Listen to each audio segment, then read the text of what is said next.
Kenapa mesti menjadi presiden? Apa yang bisa kita lakukan kalau jadi presiden? Sebenarnya kalau mesti, barangkali tidak mesti. Tapi apabila diberikan kepercayaan, amanah untuk menjadi calon, Ya. maka saya sampaikan bismillah, saya akan jalani. Ya. Dan seperti sekarang ini, kita melihat bahwa ada kesempatan untuk memberikan manfaat yang besar bagi perubahan di negeri ini. Jadi kalau kita berbicara tentang kepemimpinan nasional, Ustaz, yang paling mendasar aja, Ustaz. Saya potong, Mas Anies. Saya pergi ke Nomensen untuk mengunjungi seorang teman. Saya sekarang udah tidak lagi konsen karena sudah melihat durian. Teruskan, Mas Anies. Wah, ini aromanya agak mengganggu, Ustaz.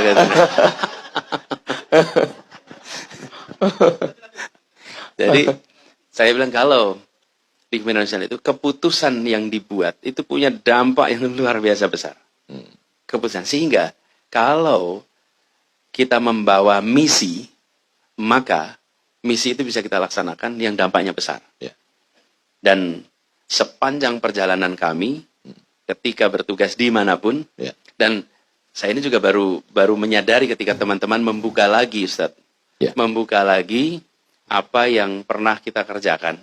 Saya bersyukur betul bahwa kata menghadirkan keadilan, Ya. itulah yang sudah dikerjakan baik dulu di kampus sebagai rektor, di kementerian, Kementerian di Pendidikan. Jakarta maupun sekarang. Menghadirkan keadilan. Iya, jadi keadilan itu bukan sesuatu yang baru mau dikerjakan.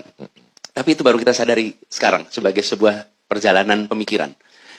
Saya memandang yang hari ini tidak menjadi prioritas di Indonesia adalah faktor keadilan dalam membuat kebijakan.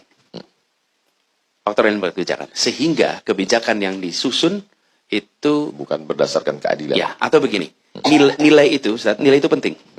Kalau orang tidak pegang nilai, maka dia akan berbicara tentang baik dan buruk. Baik dan buruk itu untung atau rugi. Ya.